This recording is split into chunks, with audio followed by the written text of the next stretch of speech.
Jacob Mercer was a fool. That's what folks said afterward, when the prairie had swallowed the blood and the fires had cooled to ash. They said he should have known better than to open his door that night. Should have stayed in his chair, kept his rifle close, and let the dark take whatever wandered through it. But Jacob was a man carved hollow by ghosts. His wife lay beneath the cottonwoods. His brother after a border raid. Too many nameless faces buried in the bottle by his bedside. Some men carried gold. Jacob carried regret. And regret has a way of softening the spine when it should stay stiff. That night, the wind blew strange. Not the steady moan he knew, but broken-like. It carried whispers from 100 unseen mouths. Jacob rocked slow in his chair, lantern light throwing his shadow long across the porch. When he heard it, not a knock, not a voice, a dragging sound. Soft. Stop. Soft again. Jacob stilled, the glass in his hand trembling just enough to slosh. Coyotes had gone silent. The prairie held its breath. He set the whiskey aside and reached for his rifle, thumb brushing the worn wood stock. Eyes narrowed into the dark. He watched the figure appear at the edge of the lantern's glow small, unsteady, half folded over like the wind might finish her. Step, stumble, knees buckling. Up again. Jacob's gut tightened. Strangers didn't come to a man's porch after sundown unless they carried trouble on their backs. Every lesson he'd learned told him to stay still, to let the night keep what it wanted. But then the lantern flame caught her face. Blood streaked her temple. Her arm hung useless, soaked through with crimson. Bare feet dragged lines in the dust, and her eyes wild, black as coal, bright with fever locked on Jacob's porch, as though it were the last island left in the world. She didn't cry out. She didn't beg. She made it as far as the bottom step before her legs gave out. When she hit the earth, the sound wasn't much louder than a sigh. For a long breath, Jacob didn't move. The rifle was still in his hands. He could have stayed in that chair and watched her go still. Could have let the coyotes take her before dawn. Instead, he cursed under his breath, set the rifle aside, and rose. Boots creaked against the boards as he stepped down into the dirt. The girl's lips parted. A word rasped out, cracked and faint as dying embers. Water. Jacob bent, slid his arms beneath her, and felt how light she was, light as a sack of bones. Her skin burned hot with fever. Carrying her inside, he muttered, "God help me, what in hell's name have you dragged to my door?" He laid her across the kitchen table. The lantern flame painted shadows deep into the corners of the room. He poured her a tin cup of water, held it to her lips. She drank like a horse at the end of a week's ride, spilling half down her chin. When the cup was empty, she sagged back against the wood, chest heaving. Her eyes still darted to the windows, as if expecting ghosts to press their faces against the glass. "You runnin', girl?" Jacob asked, voice low, rough as gravel. Her answer came faint, but sharp. "They'll come. My people. They won't stop." Jacob's hand drifted near the rifle propped against the wall. His eyes narrowed. "Your people? Comanche?" She hesitated. Her hand slipped to her chest. When it came away, she held a small leather pouch. From it, she drew a bone amulet carved with strange, blood-red symbols. It seemed to throb in the firelight. Jacob frowned. "What's that?" Her gaze hardened. "A promise. A curse. My father would trade it to the white men for rifles. I stole it. They will hunt me until it's returned." Jacob's gut went cold. He'd traded lead with Comanche before. He knew what 70 riders could do to a man's land. He poured himself whiskey, swallowed hard. His voice broke the silence. "Girl, you ought to know something. Once, I rode with men who killed your people. For land, for cattle, for pride. I buried faces that looked like yours, and I reckon I'll never be clean of it." She studied him through the fever, clutched the amulet tighter. "Do you regret it?" Jacob laughed hollow. "Regret's a useless tool. Like a broken shovel, it don't dig graves. Just reminds you they need digging." Her gaze softened for the first time. "Then why save me?" Jacob's eyes fixed on the fire. "Maybe I'm tired of burying." But outside, the prairie wasn't tired. It was restless. And somewhere out in that dark, a war cry carried on the wind. The fire cracked in the stove. "The girl Nayeli." She whispered her name to him once slept on the table, her body shivering despite the heat. Jacob sat with the rifle across his knees, watching the flames eat the wood. He told himself he should put her back outside, tie her to the fence post, leave her with water, and let the prairie decide. But every time he rose from his chair, something stopped him. Maybe it was her words, "They will snow my blood." Maybe it was the way she clutched that amulet like it was the last tether between her and the living. Whatever it was, Jacob stayed. By morning, he saddled his horse and rode the ridge. The sun was just climbing when he saw them hoofprints, deep and fresh, cut into the soil. Not cattle. Riders. Many of them. The earth still held their weight. When he came back, Nayeli was awake, sitting by the fire with the blanket drawn tight. She looked small, but her eyes had sharpened. "You saw them," she said. Not a question. Jacob didn't answer at first. He poured himself coffee, black and bitter, before finally speaking. "Scouts. 10 maybe. More behind." She nodded once, slow. "They test the edges. Tomorrow, more will come." Jacob set his cup down hard enough to slosh. "And if I hand you over?" Her lips pressed thin, her fingers stroking the amulet's edge. "Then I die by their hand. But your land burns anyway. They will call you a thief who sheltered me. There is no peace left for you." Jacob cursed under his breath, dragged a hand through his beard. "So either way, I'm buried." Nayeli met his eyes, steady as stone. "So, fight.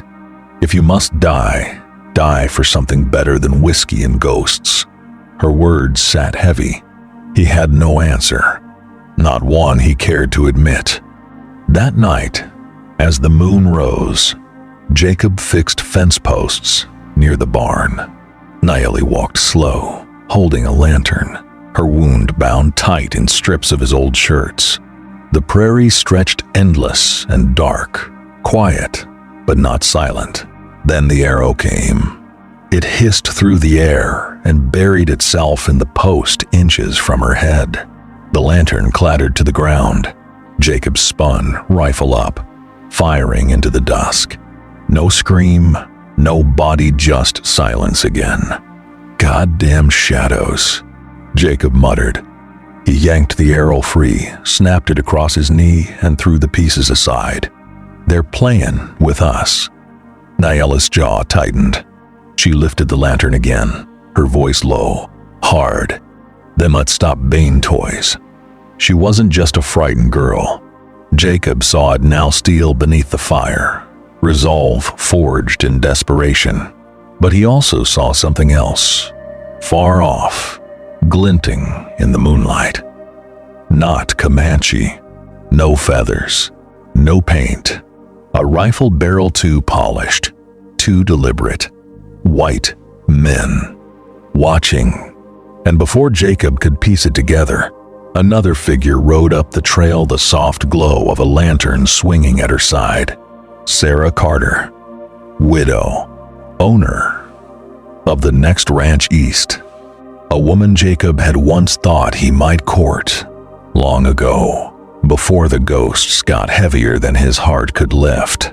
She reined in at the porch, lantern glow touching her face, carved half in worry, half in longing.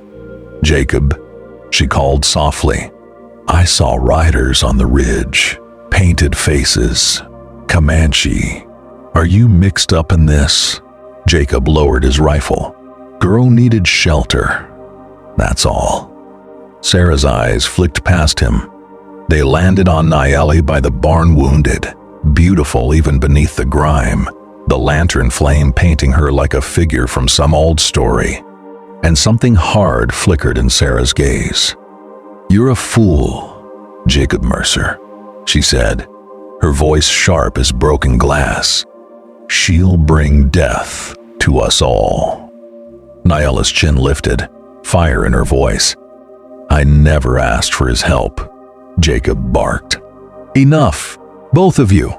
But Sarah's eyes lingered on him, bitter, wounded. "You'll damn us all, Jacob. Remember that." She rode off into the night, her lantern swinging with purpose.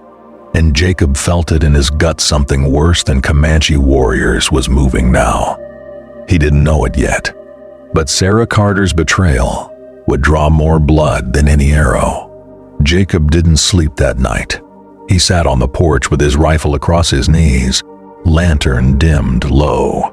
Every gust of wind felt like footsteps. Every rustle of grass carried the weight of unseen eyes. Nayeli dozed inside, but even in sleep, her body flinched like she could hear the drums of war building out there in the dark. When dawn cracked the horizon, Jacob saw them. Not in full, just dust plumes, faint and scattered, crawling across the ridge. A slow, tightening ring. By noon, the prairie had gone still again. Too still.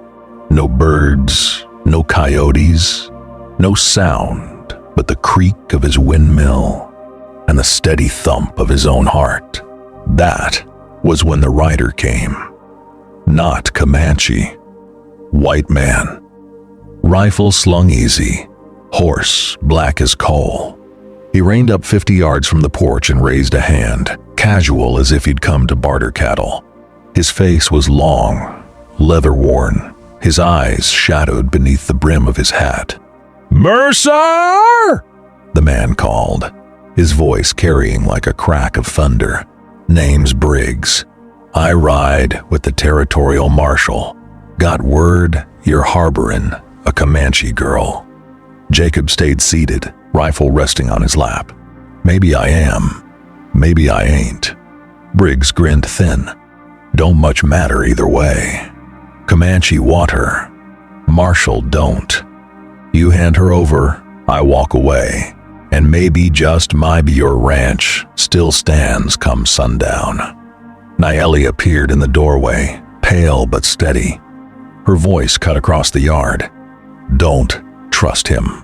Briggs shifted his reins, his grin widening. "Smart girl. But here's the thing, Comanche ain't the only ones want your scalp, Mercer. There's money and blood, and right now, you're sitting on a pile of it." Jacob rose slow, rifle steady. "You best ride back where you came from."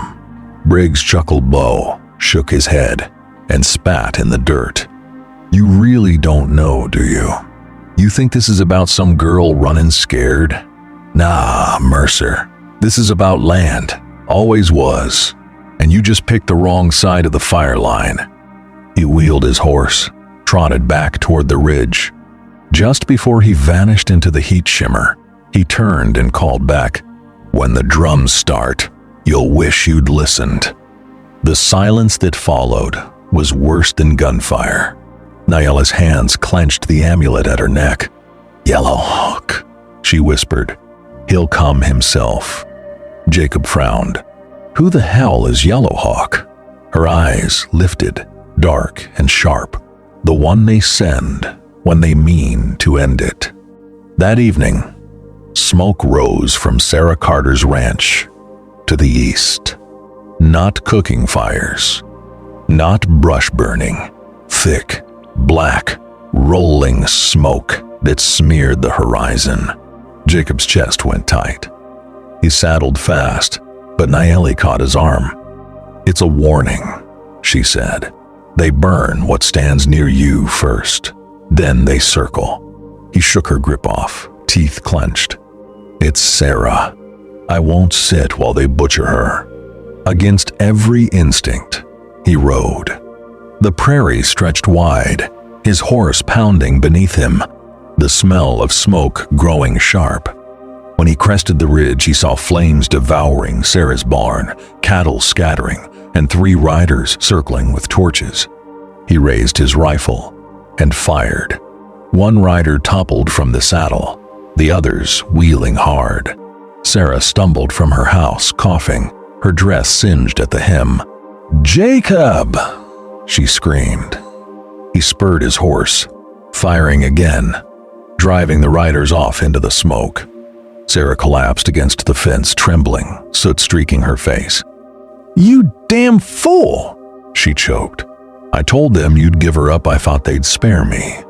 Jacob froze, the words like a gut punch. "You told them?" Her eyes filled with tears, her hands clawing at him.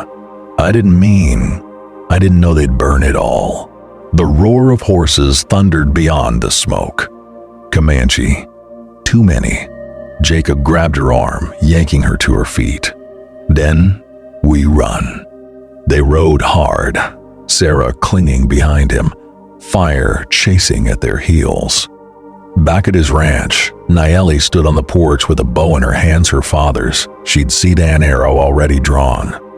Her eyes widened when she saw Sarah. Jacob swung down, dragging Sarah with him. The ground shook with hooves in the distance. Dust clouds rising. Drums now low, steady, building. Nayeli's voice cut sharp. "They're here." And for the first time, Jacob saw them shapes cresting the ridge, feathers streaming, lances glinting in the dying sun. Not scouts, not a handful. 70 riders fanning wide, circling like wolves closing in on a kill. The prairie had gone to war. The ground itself seemed to tremble. 70 riders, war paint streaked, feathers whipping in the wind, hooves pounding like thunder across the prairie. They fanned wide, closing the circle around Jacob's ranch. Dust rose, swallowing the sunset, until the whole world glowed red as blood. Jacob stood rooted on the porch, Winchester raised. Beside him, Nayeli drew the bowstring back to her cheek, steady despite the tremor in her body. Sarah Carter clutched the doorframe, face pale, eyes darting between Jacob and the swarm of warriors descending upon them. From the mass of riders, one broke forward. His chest was bare but for scars that cut across his skin like maps. His hair hung in braids, eagle feathers woven through. The man rode with the authority of one who'd never once doubted his place in the world. Yellowhawk. Nayela's breath caught. Jacob heard the word escape her lips like a prey roar, a curse. "Father?" Yellowhawk reined his stallion hard, spear raised high. His voice boomed across the yard, carried by the gathering wind.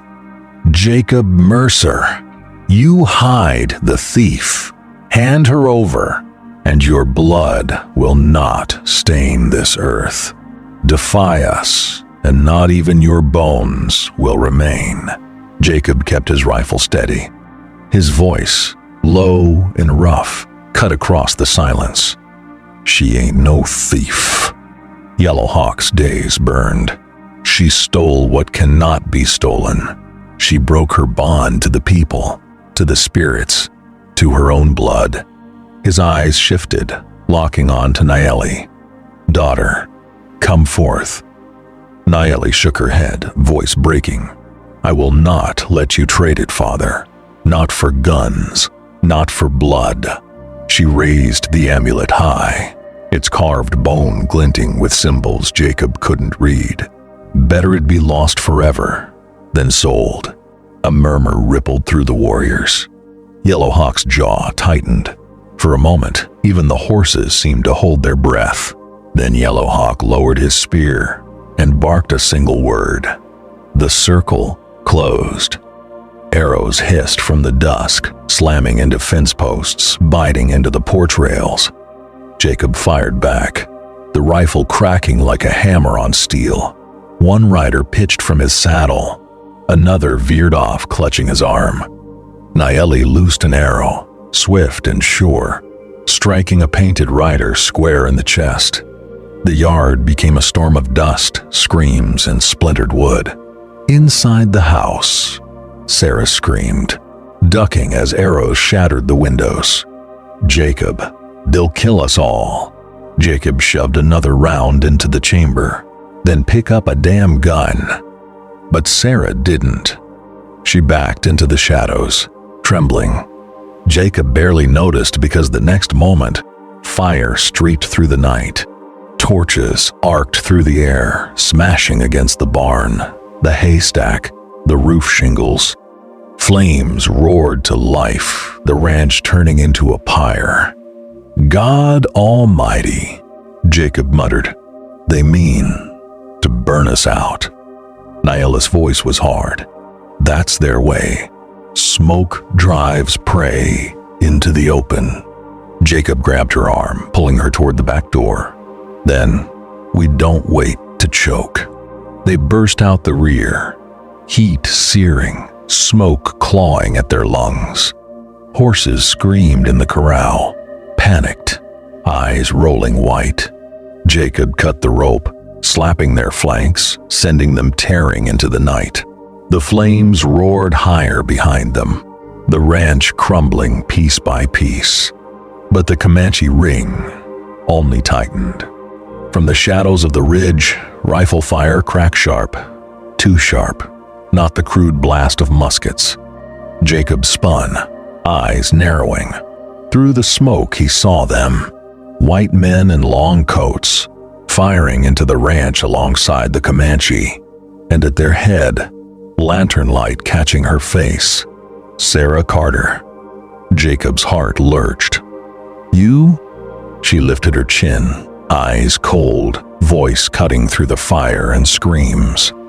"You chose her, Jacob. You chose her over all of us."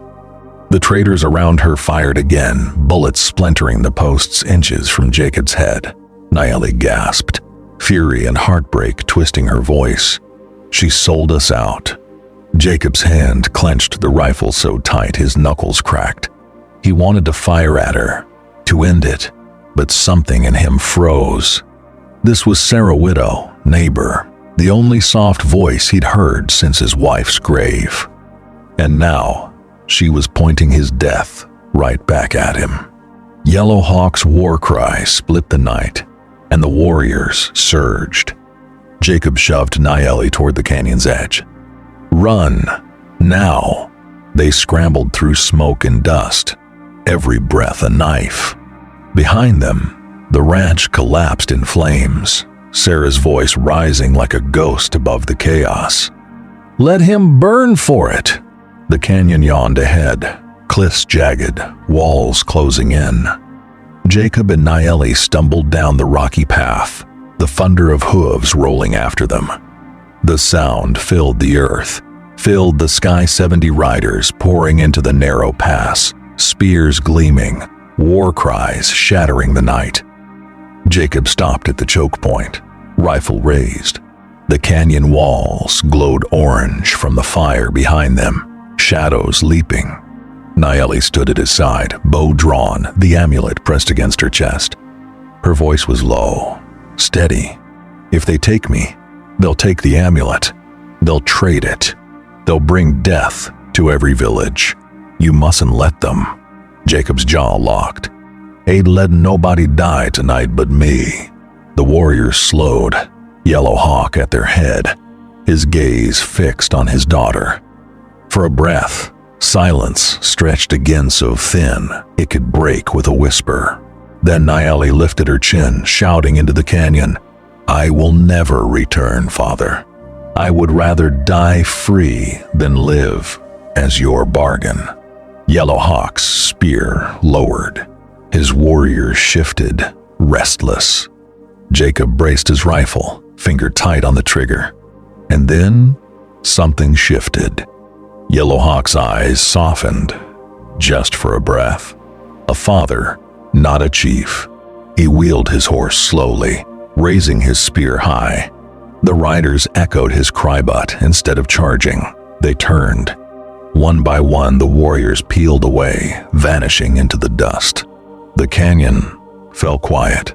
The fire roared distant. The night went still. Jacob sagged against the rock, chest heaving. Nayeli lowered her bow, eyes shining with tears. "They're gone," she whispered. Jacob nodded, though his voice was raw. "For now, I'm sure you're still glued to your screen to see where this will end. All right, let's ride into the aftermath where the dust settles, but the wounds cut deeper than bullets." The canyon held its silence, but Jacob knew silence didn't mean peace. He lowered the Winchester, breathing hard, the smell of gunpowder and scorched earth clinging to his clothes. Nayeli leaned against the rock wall, her fingers clenched tight around the amulet, her chest rising and falling with ragged breath. For the first time in hours, Jacob let himself look at her. Not just the dirt streaked across her skin, not just the blood still drying at her side, but her eyes. They carried something he hadn't seen since before the war, before the graves, a fire that refused to die. "You should have run," Jacob muttered, voice low, raw. Nayeli shook her head. "And leave you to face 70 alone? You may carry guilt like a saddle, Jacob Mercer, but you're not the only one who's tired of burying." Her words cut deep, and Jacob found no answer. The night stretched long. They didn't dare sleep, not with scouts still ghosting the ridges. By the time dawn broke pale and gray, they were already riding back toward the ranch. Smoke marked the sky long before the ruins came into sight. Jacob slowed his horse at the crest. Below, his land lay gutted, fences shattered, barn nothing but charred beams clawing upward. The house collapsed into blackened ash. What he'd built with his hands, with years of sweat and loss, was gone in a single night. He dismounted slow, boots crunching over burnt timbers. His breath hitched when he saw the bodies, two of his cattle, bellies bloated, hides blackened from the flames. And near the porch, half buried in ash, the shape of a woman's bonnet. Sarah. He crouched, lifted it gently. The cloth was singed, but not burned through, too clean to have been there all night. "She's alive," he muttered. Nayeli stood a few paces back, eyes wary. Aliver or waiting with the traitors? Jacob's jaw tightened. He wanted to believe Sarah had been swept up in the chaos, that fear not betrayal had driven her, but her voice still rang in his ears. "You chose her. Let him burn for it." He shoved the bonnet into his coat and turned from the ruins. "We ain't staying here. Not anymore." Nayeli touched the amulet at her chest, her voice soft. "Where will you go?" Jacob scanned the horizon, the endless stretch of dust and sky. He had no answer. He only knew one thing: men would come for that amulet, again and again, so long as it breathed in her hands. And maybe so long as it breathed in his. That night, they camped beneath a stand of cottonwoods by the river. Jacob sat by the fire, staring into the flames. Nayeli sat across from him, the amulet resting on her knees. Finally, Jacob broke the silence. "Girl, I need to know. Why's that thing worth more than blood to your people?" Nayeli's gaze lifted, her eyes glistening in the firelight. "It is not just a relic. It is a covenant. The bone was carved from the last great chief's hand, the marking sealed in blood by the medicine men. It is the bond of our people to the land. Without it, A chief may bargain, may trade the earth itself for rifles and whiskey. Jacob frowned, chewing on the words. And Yellow Hawk, he wanted to sell it? She nodded. He wanted strength, guns, power. He would trade away our bond for war. Her voice trembled. I could not let it be. Jacob leaned back, staring at the stars. The weight of her words sank heavy into him. All his life, men had traded blood for land. He'd been part of it, and now he was carrying the very thing that could start it all over again. His hand went to the amulet, closing over hers. Then it don't leave our sight, ever. She met his gaze across the fire. In her eyes, he saw not just a girl fleeing her father, but a woman willing to damn herself for something bigger. It stirred something deep in Jacoba, part of him he thought had burned with the ranch. But as the fire crackled, another sound rose. Hoofbeats. Jacob was on his feet in an instant, rifle raised. Out of the dark, 3 riders approached, lamps swinging from their saddles. Not Comanche, white men. And at their head, Sarah Carter.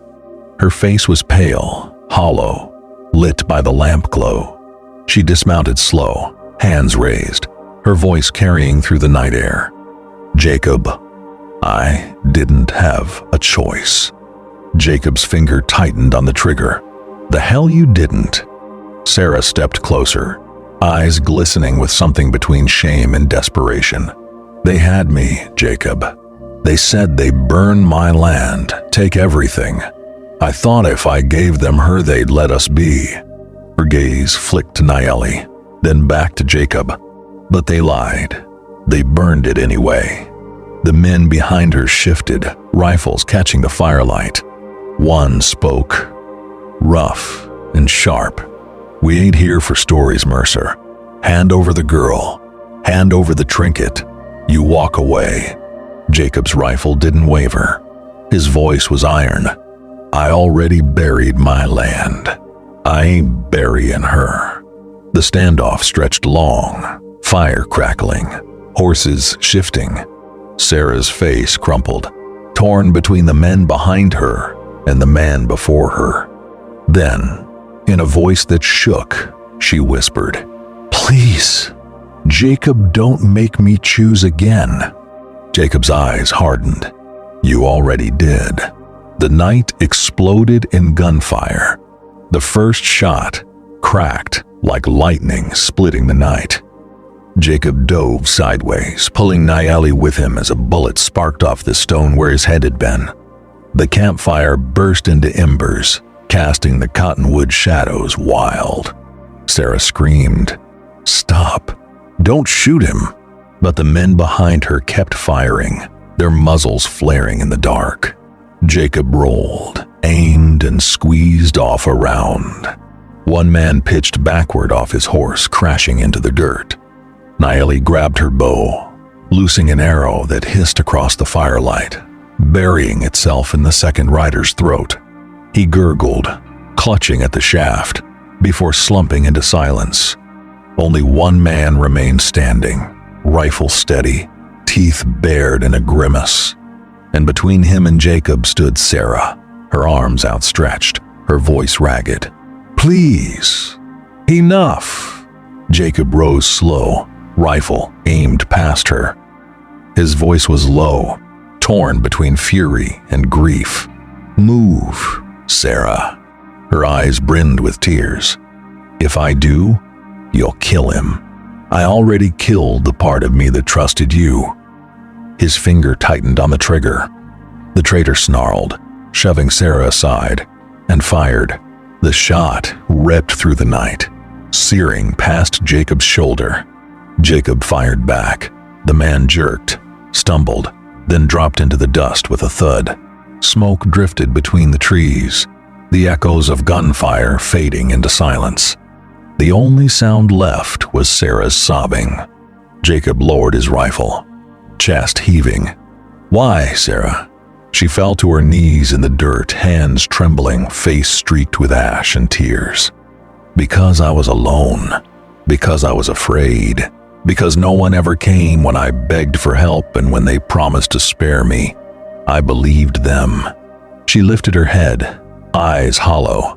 I believed them more than I believed you. The words cut deeper than any bullet. Nayeli stood beside Jacob, her hand brushing his arm, grounding him. She whispered, aren't worth stitching. Jacob looked at Sarah one last time, his jaw tight. He said nothing, just turned his back and walked into the dark.